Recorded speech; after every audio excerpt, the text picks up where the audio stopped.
राजधानी रांची के बाद अगर मेयर पद के लिए सबसे ज्यादा होड़ और सबसे हाई प्रोफाइल मुकाबला देखने को मिल रहा है तो वो धनबाद है, क्योंकि धनबाद के चुनावी मैदान में सिंह मेंशन के प्रतिनिधि के तौर पर संजीव सिंह उतर आए हैं। ये उनकी एक राजनीतिक पुनर्वापसी है, क्योंकि उन्हें कुछ दिनों तक जेल की सजा भी काटनी पड़ी है। उसके बाद वो जमानत पर बाहर निकले हैं और सबसे बड़ी बात है कि उनकी पत्नी रागिनी सिंह अभी झरिया की विधायक है और अब संजीव सिंह चुनाव मैदान में उतर चुके हैं। और इस बीच बीजेपी ने संजीव अग्रवाल को अपना प्रत्याशी, समर्थित प्रत्याशी बना दिया है। संजीव अग्रवाल बीजेपी समर्थित प्रत्याशी हैं, वहीं चंद्रशेखर अग्रवाल जो बीजेपी समर्थित पूर्व मेयर रहे थे, बीजेपी के नेता रहे हैं, वो इस कदर नाराज हुए कि उन्होंने जेएमएम का दामन थाम लिया है। और ऐसे में एक जबरदस्त मुकाबला वहां देखने को मिल रहा है और भी कई प्रत्याशी वहां पर ताल ठोक रहे हैं। हमारे साथ करिश्मा है। करिश्मा, आप धनबाद के दौरे से आई हैं, चुनावी फिजा वहां कैसी देखने को मिली? और देखिए, सिंह मेंशन के आने के बाद से, चुनाव मैदान में उतरने के बाद से वहां तो और ये हाई प्रोफाइल हो गया होगा ये इलेक्शन।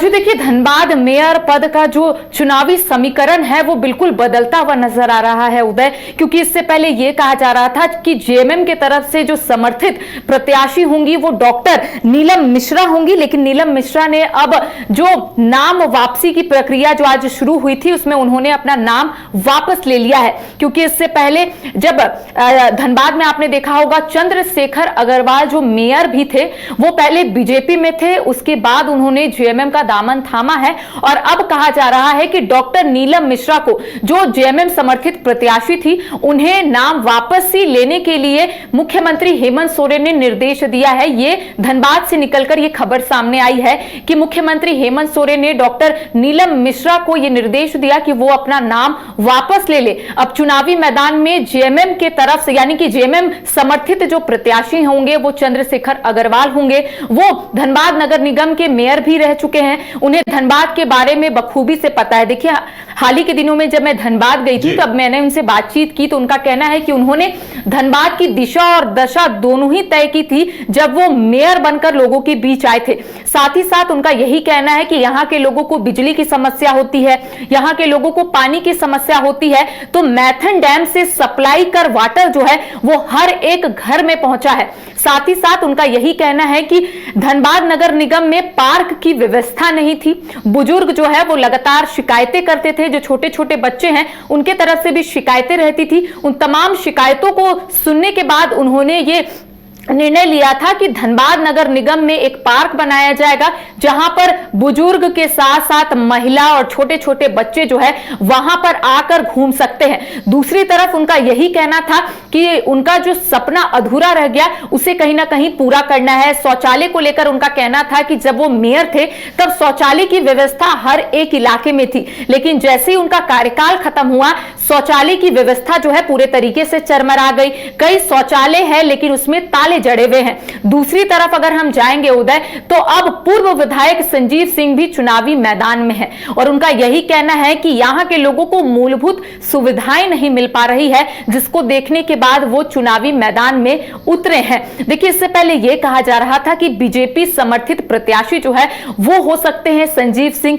लेकिन कुछ दिन पहले ही यह कहा गया कि बीजेपी समर्थित प्रत्याशी जो है वो संजीव अग्रवाल है। उसके बाद सभी की निगाहें टिकी हुई थी कि क्या पूर्व विधायक संजीव सिंह चुनावी मैदान में उतरेंगे या फिर नहीं उतरेंगे, क्योंकि उनकी जो धर्मपत्नी है वो झरिया से विधायक है, बीजेपी कोटे से आती हैं। तो यह कहा जा रहा था कि संजीव सिंह शायद बीजेपी से बगावत नहीं करेंगे। अगर वो बीजेपी से बगावत करेंगे तो वोट जो है वो दो तरफ बट जाएगा, एक तो संजीव सिंह की तरफ और दूसरा संजीव अग्रवाल की तरफ, और इसमें दोनों का नुकसान होगा।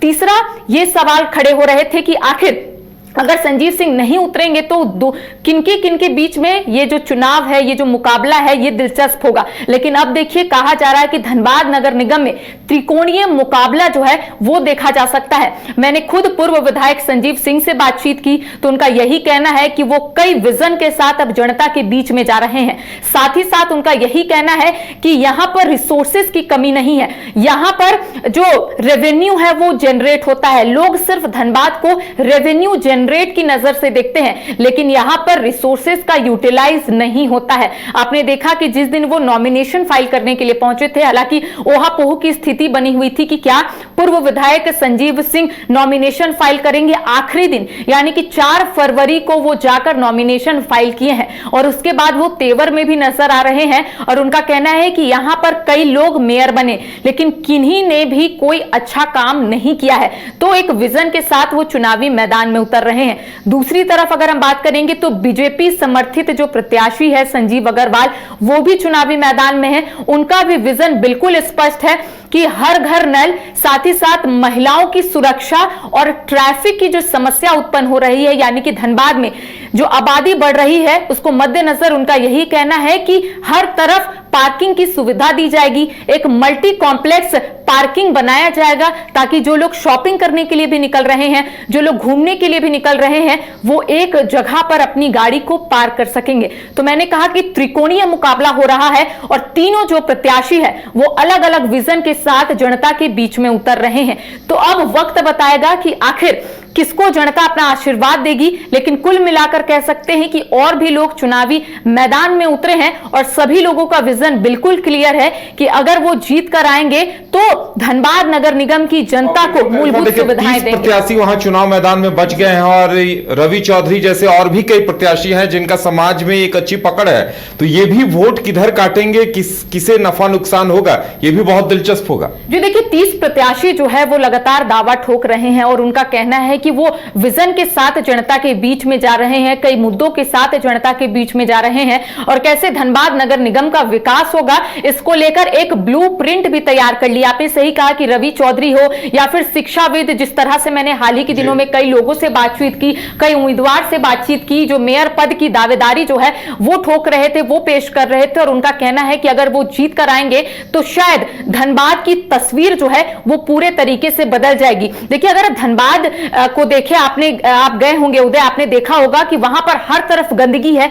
जितने भी प्रत्याशी से मेरी बातचीत हुई उनका यही कहना है कि लंबे समय से यहां पर निकाय चुनाव नहीं हुआ है, जिस वजह से पूरा शहर जो है वो गंदगी के बीच में है। शहर में अगर हम देखें तो मूलभूत सुविधाएं नहीं है, लोगों को पानी नहीं मिल पा रहा है। जब गर्मी आती है तो लोग जो है वो पानी की किल्लत से परेशान हो जाते हैं। जब बारिश होती है तो कई जगहों पर नाला जो है वो कवर्ड नहीं है। शहर में सिर्फ 4 सीसीटीवी कैमरा है, ये एक बहुत बड़ा सवाल है। हर एक इलाके में ना तो स्ट्रीट लाइट है, ना ही सीसीटीवी कैमरा है, ना ही शौचालय की व्यवस्था है।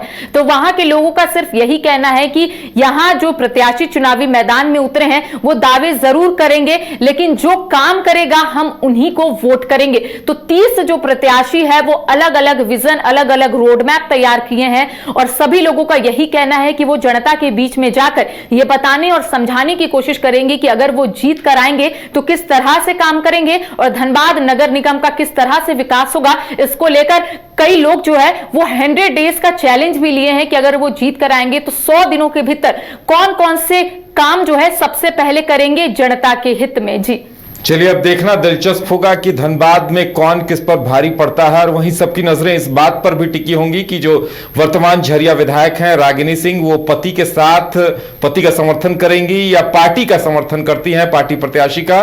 उनके लिए भी धर्म संकट की घड़ी है। देखना दिलचस्प होगा कि आगे क्या होगा।